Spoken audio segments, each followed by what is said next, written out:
सहकार radio के श्रोताओं को पवन का नमस्कार।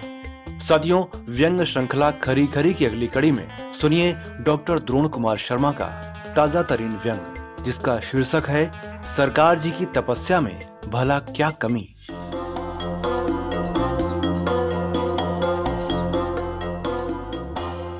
इन 3 कृषि कानूनों को वापस लेते हुए सरकार जी ने कहा कि लगता है उनकी तपस्या में ही कोई कमी रह गई है।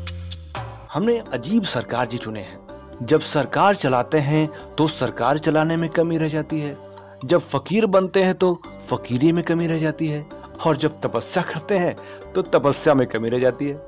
ऐसे सरकार जी भी भला किस काम के? सरकार जी भी तपस्या कर रहे थे। ये हमें तब पता चला जब सरकार जी ने खुद हमें बताया कि शायद तपस्या में कमी रह गई है। अन्यथा हमें तो यही पता था कि सरकार जी तो अपने राजमहल में मशरूम खा रहे हैं और आराम फरमा रहे हैं, और विदेशों के दौरे खोलते ही विदेशों का दौरा कर रहे हैं। पर अब जब कह रहे हैं कि तपस्या में कमी रह गई तो जरूर ही रह गई होगी। तो हमने सोचना शुरू किया कि सरकार जी और उनके लोगों ने इस कानून के लिए क्या क्या तपस्या की कि तपस्या में कमी रह गई। सरकार जी ने जब ये कानून शुरू किया तो पहली तपस्या ये थी कि ये कानून अध्यादेश लाकर शुरू किया। बहुत ही अधिक जरूरी कानून था, अध्यादेश लाना पड़ा। कानून आने में 2-4 दिन की भी देरी होने से देश का, देश के किसानों का और उससे भी अधिक सरकार जी के मित्रों का नुकसान हुआ जा रहा था। एक एक दिन की देरी मित्रों को भारी पड़ रही थी। मित्र हैं तो देश है, मित्र हैं तो सरकार जी हैं, और मित्र हैं इसीलिए सरकार जी की सरकार है। मित्र हैं तो चुनावी जीत है, मित्र हैं तो सारी दुनिया है, मित्र नहीं तो कुछ भी नहीं। सरकार जी को मित्रों की अहमियत पता है। तो पहली तपस्या तो यही कि बिना देरी किए अध्यादेश लाकर मित्रों की इच्छानुसार कानून बनाया गया। उस समय तो तपस्या में कहीं भी कोई भी कमी नहीं रह गई थी। सरकार जी को मित्रों की अहमियत पता है। दूसरी तपस्या सरकार जी ने तब की जब बिल को संसद में पेश किया गया और पास करवाया गया। कोई बहस नहीं, कोई मतदान नहीं, बस ध्वनि मत से शोर शराबा करके चीख चिंगाड़ कर पास करा लिया गया। इतनी तपस्या तो की ही गई ना कि संसद में बहसों और मतदान से अधिक महत्व जोर जोर से बोलने को दे दिया गया। क्या ये तपस्या कुछ कम थी जो कहा गया कि तपस्या में कमी रह गई है?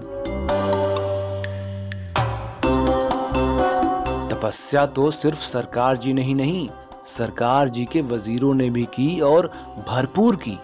आंदोलन कर रहे किसानों को तो सरकार जी ने सिर्फ आंदोलनजीवी और परजीवी कहकर ही प्रशंसा की, परंतु सरकार जी के वजीरों और अन्य सभासदों ने तो आंदोलनकारियों की प्रशंसा के पुल ही बांध दिए। उन्होंने तो आंदोलनकारी किसानों को आतंकवादी कहा, खालिस्तानी कहा, देशद्रोही कहा, मवाली कहा और न जाने क्या क्या कहा कि ये तो किसान नहीं दलाल हैं। इतनी प्रशंसा करने के बाद क्या कुछ और भी प्रशंसा करनी बाकी रही थी जो कहा जा रहा है कि तपस्या में कमी रह गई? सरकार जी की इस तपस्या में सरकार जी के दोस्त मीडिया ने, जिसे प्रेम पूर्वक गोदी मीडिया भी कहते हैं, उसने भी बहुत सहयोग किया। सरकार जी से ज्यादा तो उन्होंने कानून को बिना समझे ही किसानों को समझाया कि इस कानून से किसानों को कितना लाभ है। उन्होंने भी किसानों को प्यार भरे विभिन्न अलंकारों से नवाजा। उन्होंने ही तो जनता को बताया कि ये किसान तो पिज्जा खाते हैं, ट्रैक्टर में बैठते हैं, एसी में रहते हैं, मुलायम गद्देदार बिस्तरों पर सोते हैं और तो और पैरों की मसाज करवाते हैं। ये किसान फटी धोती और गंदा कुर्ता नहीं, जीन्स पहनते हैं। अरे ये तो अमीर हैं, ये किसान हो ही नहीं सकते हैं। किसान तो गरीब ही होता है और उसे गरीब ही रहना चाहिए। सरकार जी का यही मानना है। हम मध्य वर्ग को भी यही लगता है। सरकार जी इसी के लिए ही तो तपस्या कर रहे थे। आखिर कमी रह कहां गई?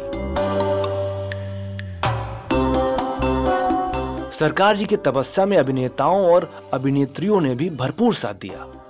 एक अभिनेत्री को उसके अभिनय के लिए तो पुरस्कार भी मिला। उसने सरकार जी की तपस्या में इतना सहयोग किया कि सरकार जी को उसके इस सहयोग के लिए पद्म पुरस्कार भी देना पड़ गया। उस अभिनेत्री ने भी अपनी तरफ से कोई कमी नहीं छोड़ी। उसने इस पुरस्कार देने के एहसान का बदला अगले दिन ही चुका दिया, जब उसने सरकार जी की सरकार बनने के वर्ष को ही असली आजादी का वर्ष घोषित कर दिया। सरकार जी तो अब अपनी तपस्या भंग कर चुके हैं, पर वह अभिनेत्री अभी भी तपस्या में लीन है। सरकार जी की तपस्या में सरकार जी के दल की राज्य सरकारों ने भी सहयोग किया और भरपूर सहयोग किया। दिल्ली चलो का नारा देकर दिल्ली की ओर कूच कर रहे किसानों को दिल्ली की ओर बढ़ने से रोकने की पूरी तैयारी की। रास्ते खुदवाए, वाटर कैनन चलवाई, बड़े बड़े कंटेनरों से सड़क रुकवाई। जब किसानों के जत्थे दिल्ली बॉर्डर पर पहुंचे तो बैरिकेटिंग की, कटीले तार बिछाए गए, सड़क पर कीलें ठोक दी। दिल्ली पहुंचने से रोकने के लिए इतनी गंभीर तपस्या की गई और सरकार जी कह रहे हैं कि तपस्या में कोई कमी रह गई। सरकार जी की ओर से तपस्या में तो और भी बहुत सारे लोग सहयोग कर रहे थे। हरियाणा के एक अफसर ने तो पुलिस को किसानों के सर फोड़ देने के आदेश तक दे दिए और उधर लखीमपुर खीरी में एक केंद्रीय मंत्री जी के सुपुत्र ने तो किसानों पर जीप ही चढ़ा दी।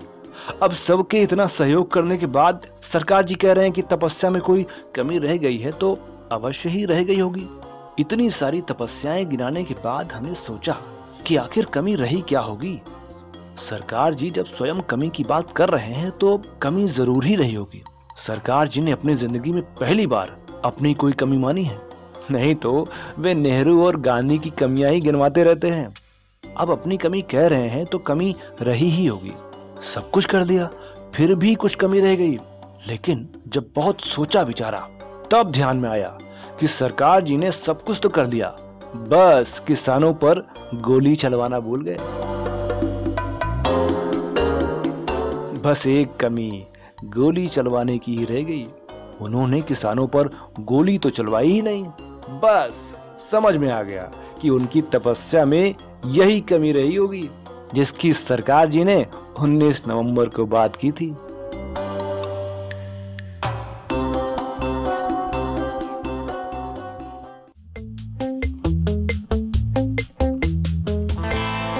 तो श्रोताओं, अभी आप सुन रहे थे व्यंग श्रृंखला खरी खरी की अगली कड़ी में डॉक्टर द्रोण कुमार शर्मा का नया व्यंग लेख सरकार जी की तपस्या में भला क्या कमी। ये व्यंग श्रृंखला वेबसाइट newsclick.in पर लंबे समय से तिरछी नजर नाम से प्रकाशित की जा रही है, लेकिन अब पढ़ने के साथ साथ आप इस व्यंग श्रृंखला को सहकार रेडियो पर सुन भी सकते हैं। इस व्यंग श्रृंखला के लेखक पेशे से चिकित्सक हैं और इसमें व्यक्त किए जाने वाले विचार उनके व्यक्तिगत होते हैं। अगर आप हमारे व्हाट्सएप ग्रुप से जुड़कर हमारे कार्यक्रमों की ताज़ा अपडेट पाना चाहते हैं तो अपने अकाउंट से 9617226783 पर अपना नाम और शहर का नाम लिखकर भेजें। यूट्यूब पर जुड़ने के लिए हमारा चैनल सब्सक्राइब करें और फेसबुक पर जुड़ने के लिए हमारा पेज लाइक करें। और हाँ, सहकार रेडियो के संचालन में आर्थिक सहभागिता के लिए सदस्यता भी लें। सभी लिंक और विस्तृत जानकारी के लिए हमारी वेबसाइट सहकाररेडियो.com विजिट करें। तो अगले हफ्ते ऐसे ही कुछ और राजनीतिक सामाजिक मुद्दों पर व्यंगों की बौछार लेकर हाजिर होंगे खरी खरी में। तब तक के लिए दीजिए इजाजत मुझे यानी पवन को। नमस्कार।